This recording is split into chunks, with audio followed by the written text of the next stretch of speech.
जय भीम जय भीम।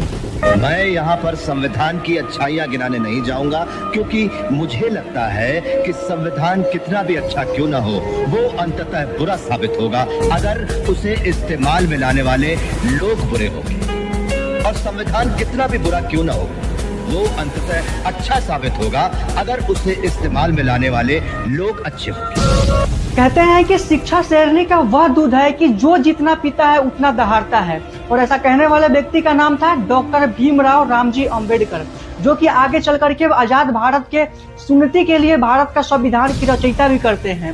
हाँ, आज हम बात करने वाले हैं भारत के इतिहास के एक ऐसे दौर के बारे में जिस टाइम पे भारत के अंदर ही, एक देश के अंदर ही, एक धर्म के अंदर ही, एक समाज के अंदर ही अपने ही लोगों के बीच छुआछूत, भेदभाव और जाति में ऊंच नीच इतनी ज्यादा था कि निचली जाति की अगर परछाई भी स्वर्ण जाति के ऊपर पड़ जाती थी तो स्वर्ण जाति के लोग खुद को अपवित्र मानते थे और खुद को शुद्धिकरण करवाया करते थे।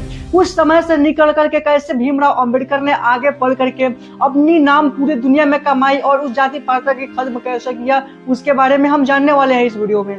और साथ ही हमारा इस वीडियो का माध्यम से उद्देश्य ये है कि जो लोग आज के समय 2026 में भी बाबा साहेब भीमराव अंबेडकर को सिर्फ दलितों के नेता बताते हैं या फिर उनके द्वारा लिखे गए संविधानों में त्रुटियां बताते हैं, उनको यह बताना है कि सिर्फ समानता के अधिकार पे ही काम करने के कारण ही बाबा साहेब भीमराव अंबेडकर को भारत रत्न से सम्मानित किया गया था। साल 14 अप्रैल 1891 ईस्वी में मध्य प्रदेश के अंदर इंदौर से ठीक 23 किलोमीटर दूर महो, जिसे कि आज के समय में हम अंबेडकर नगर कहते हैं, वहां पे उनका जन्म होता है एक लड़के का जिसका नाम होता है भीमराव रामजी सकपाल, जिसके माता पिता और उनके दोस्तों के द्वारा प्यार से बोला जाता था भीम या फिर भीयुबा। उनके पिताजी का नाम था रामजी मलोजी सकपाल और उनके माताजी का नाम था भीमाबाई सकपाल। उनके पिता ब्रिटिश सेना के अंतर्गत सूबेदार थे, यानी कि सूबेदार बहुत ही बड़ा पोस्ट होता है, और उनकी माता बहुत ही मजबूत एक महिला थी। उनका जन्म जिस परिवार में हुआ था, उस परिवार जिस धर्म में था वो हिंदू धर्म में था, और जिस जाति से था वो महार जाति से था, और महार जाति को उस टाइम पे बहुत ही छुआछूत और बहुत ही नीची जाति के लोग माना जाता था। और ये उनके जन्म के ठीक 5 साल बाद 1996 ईस्वी में भीमाबाई की मौत हो जाती है। भीमाबाई के मौत होने के बाद डॉक्टर अंबेडकर बहुत ही दुखी होते हैं। हालांकि उनकी देख रेख के लिए उनकी बुआ आती है, उनकी बुआ देख रेख करके उनके पालन पोषण करती है। साल 1900 ईस्वी में उनका स्कूल में एडमिशन होता है। हालांकि किसी भी स्कूल में उनका एडमिशन नहीं होता था जाति के कारण, क्योंकि उस टाइम के जो उनका जाति था वो अछूत माना जाता था। हालांकि उनके पिता सूबेदार होने के कारण कई सारे स्कूलों में सिफारिश करने के बाद एक स्कूल में सिफारिश किए और उनका एडमिशन हो गया, जिसका नाम था एल्फिस्टन हाई स्कूल मुंबई, जहां पे हालांकि स्कूल में एडमिशन मिल गया था लेकिन स्कूल के क्लास में जाने की एंट्री नहीं थी। उन्हें सिर्फ क्लास के बाहर, जहां पे बाकी सब लोगों के चप्पल जूते रखे रहते थे, वहां पे बैठ करके उन्हें पढ़ाई करना था। उन्हें स्कूल के अंदर, मतलब ये क्लास के अंदर नहीं जाने दिया जाता था, इसके लिए वे बाहर ही बैठ के पढ़ाई करते थे। उनके साथ में स्कूल में भी बहुत ही सारे छुआछूत दुर्व्यवहार हुआ। उन्हें पानी पीने के लिए अपने से खुद से पानी नहीं पी सकते थे। उन्हें कोई स्वर्ण जाति के बच्चा ही उन्हें पानी दे सकता था, उस स्कूल के चपरासी ही उन्हें पानी दे सकता था, वे खुद से पानी पी नहीं सकते थे। ये सब जाति जो छुआछूत का जो धर्म था उस टाइम पे, जो छुआछूत चल रहा था, उनके मन में कहीं ना कहीं गठ बना रहा था। कहीं ना कहीं वो सोच रहे थे कि आगे वाले समय में मैं इस सारे चीजों को खत्म कर दूंगा, और जिसका एक ही रास्ता था वो पढ़ाई करके। हालांकि वो स्कूल में एक शिक्षक थे जो ब्राह्मण शिक्षक थे, लेकिन वो भीमराव अंबेडकर को बहुत ही मानते थे, क्योंकि भीमराव अंबेडकर बहुत ही पढ़ने में तेज थे। इसके लिए उनका नाम जो था सरनेम सकपाल हटा करके अंबेडकर रखने के लिए किया। उस शिक्षक का नाम था कृष्णन केशव। किसी भी प्रकार ऐसे ही पढ़ाई कर करके 1906 ईस्वी में 4 अप्रैल 1906 ईस्वी में बाबा साहेब भीमराव अंबेडकर के 15 साल की आयु में उनकी शादी हो जाती है रामाबाई की 9 साल की उम्र से। हालांकि उस टाइम के अनुसार वैसा ही शादी होता था, कम उम्र में शादी हो जाता था। शादी होने के ठीक 1 साल बाद 1907 ईस्वी में एल्फिस्टन हाई स्कूल मुंबई से वे 10वीं क्लास में फर्स्ट डिवीजन से पास हो जाते हैं। वे अपनी जाति के पहले बच्चे थे जिन्होंने 10वीं क्लास पास की हो। ठीक उसके बाद 1912 ईस्वी में ग्रेजुएशन यानी कि बीए कंप्लीट करते हैं। बीए कंप्लीट करने के बाद 2 फरवरी 1913 ईस्वी में उनके पिता रामजी मलोजी सकपाल की मौत हो जाती है। उनके मौत के बाद पैसों की कमी हो जाती है, इसके लिए पढ़ाई वो नहीं कर पा रहे थे। इसके लिए बड़ौदा के जो महाराजा थे सयाजी राव गायकवाड़ ने उन्हें छात्रवृत्ति के रूप में कुछ पैसे दिए ताकि वे जाके आगे की पढ़ाई कर सके, क्योंकि वे इतने ज्यादा पढ़े लिखे में तेज थे कि उनकी प्रशंसा कई सारे राज्यों में होने लगी थी। तब वे छात्रवृत्ति लेकर के अमेरिका गए और कैलिफोर्निया यूनिवर्सिटी से पढ़ाई किए। 1915 ईस्वी में एमए यानी कि मार्शल ऑफ आर्ट्स की पढ़ाई कंप्लीट करके पूरा किए। उसके बाद 1916 ईस्वी में पीएचडी की रिसर्च चालू हुई थी। इसमें उन्होंने भी भाग लिया और कास्ट इन द इंडिया के ऊपर रिसर्च किया। उसके बाद 1916 से 1917 के बीच उन्होंने प्लान बनाया कि जाकर के लंदन में पढ़ाई किया जाए।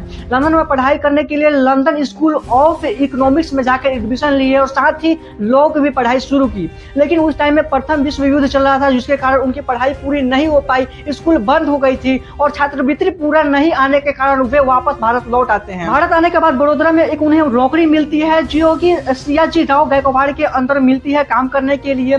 लेकिन वो बड़े पोस्ट मिलते हैं, बड़े पोस्ट की नौकरी मिलती है। लेकिन बड़े पोस्ट होने के बावजूद भी उस टाइम पे जो छुआछूत था उनका पीछा नहीं छोड़ रहा था। दफ्तर में जाने के बाद भी उनके जो नौकर थे, उनके जो चपरासी थे, फाइल लग के दूर से ही फेंका करते थे। उन्हें पानी भी पीने के लिए उस टाइम जो पहले बचपन में हुआ करता था वैसा ही देखने को मिला।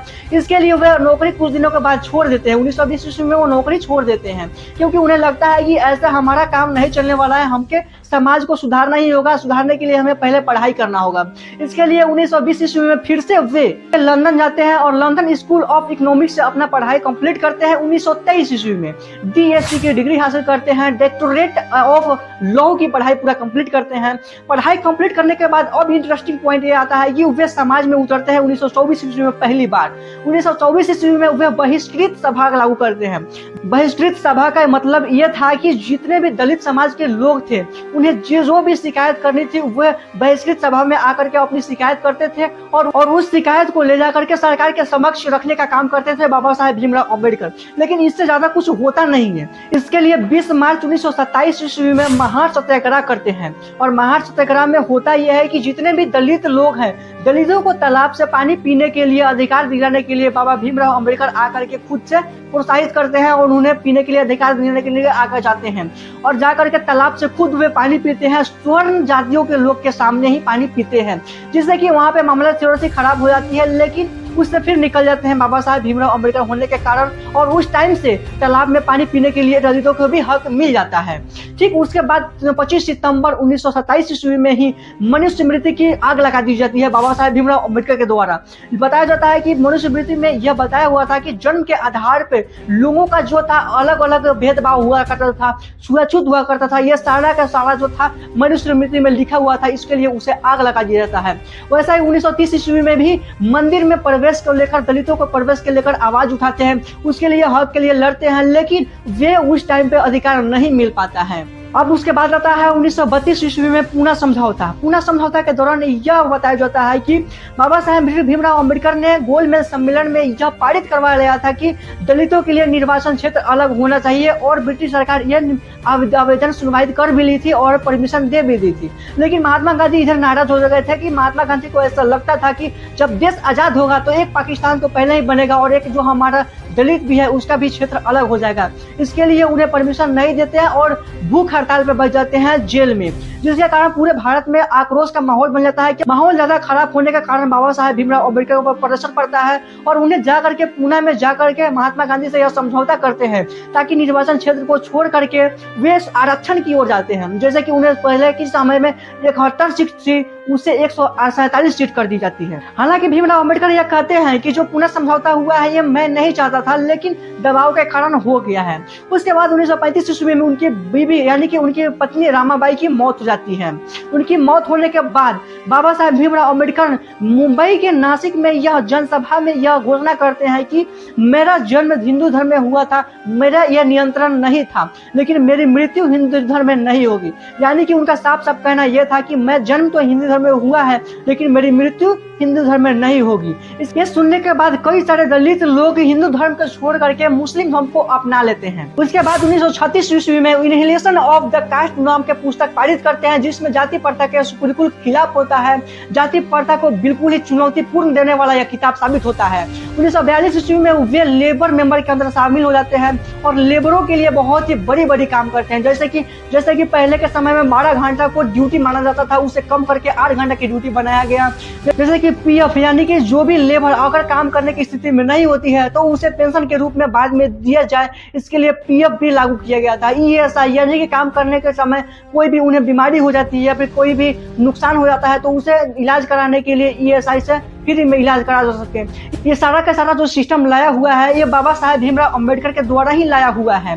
उसके बाद 20 अक्टूबर 1946 ईस्वी को यहाँ तक ले कार्यभार संभालते हैं लेबर मेंबर के। उसके बाद 1946 ईस्वी में ही संविधान को पारित करने के लिए, संविधान तैयार करने के लिए वे चले जाते हैं संविधान मेंबर्स में। और लगभग 2 साल 11 महीने 18 दिन बाद यानी कि 26 नवंबर 1949 ईस्वी को भारत का संविधान पारित हो जाता है, भारत का संविधान तैयार हो जाता है और उसे 26 जनवरी 1950 को देश में लागू भी किया जाता है। लेकिन इसी बीच 1948 ईस्वी में बाबा साहेब भीमराव अम्बेडकर का दूसरा शादी भी होता है संविता अम्बेडकर से। बाबा साहेब भीमराव अम्बेडकर भारत के आजाद होने के बाद पहला कानून मंत्री बने।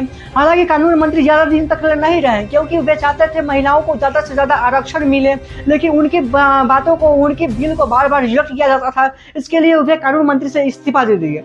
हालांकि अपने द्वारा किए गए वचनों के अनुसार, वचनों को पूरा करते हुए 14 अक्टूबर 1956 ईस्वी में वे हिंदू धर्म को त्याग करके बौद्ध धर्म को अपना लेते हैं। लगभग 3 से 5 लाख अपने समर्थकों के साथ नागपुर महाराष्ट्र में अपने हिंदू धर्म को त्याग करके बौद्ध धर्म को अपना लेते हैं या अपने वचन को पूरा कर लेते हैं। उसके बाद ठीक 1.5 महीने बाद ही 6 दिसंबर 1956 ईस्वी में उनकी मृत्यु हो जाती है। इस दुनिया को अलविदा कर देते हैं। और कुछ लोग हैं जो कहते हैं कि बाबा साहेब अम्बेडकर सिर्फ और सिर्फ दलितों के नेता हैं। अगर वे दलितों के सिर्फ और नेता होते तो संविधान में जो सबको बराबरी का हक मिला हुआ है वो नहीं मिलता।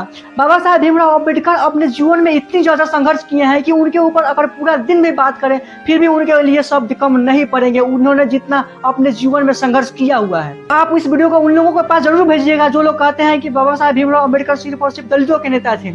अगर सिर्फ और सिर्फ दलितों के नेता होते तो 12 घंटा से ड्यूटी को सिर्फ 8 घंटा जो किए थे वो सिर्फ और सिर्फ दलितों के लिए करते। जो पीएफएसआई जो सिस्टम लाए, वो पीएफ सिस्टम जो लाए थे वो सिर्फ और सिर्फ दलितों के लिए लाते, लेकिन ऐसा नहीं किया उन्होंने, ऐसा सबके लिए बराबर रखा। भारतीय संविधान में दलितों की आरक्षण इसलिए दिया गया क्योंकि दलित पहले से ही इतनी ज्यादा कमजोर थे, इतनी ज्यादा नीचे थे कि वे उनको ऊपर आने के लिए, उनको बराबरी में लेवल लाने के लिए वो आरक्षण दिया गया। तो दोस्तों, अगर बाबा साहेब भीमराव अम्बेडकर इस धरती पे नहीं आए रहते, भारत में नहीं आए रहते, तो जो आज के समय में आप और हम जितने आसानी से जिंदगी जी रहे हैं वो नहीं जी पाते, भारत कुछ और ही होता। तो आप भी बताइएगा इस वीडियो में कमेंट में कि आपके गांव में क्या आज भी जाति प्रथा खत्म हुई है कि नहीं, आप कमेंट में जरूर बताइएगा। और उन लोगों के पास जरूर वीडियो भेजिएगा जो बाबा साहेब भीमराव अम्बेडकर को विरोध करते हैं। जय भीम, जय भीम।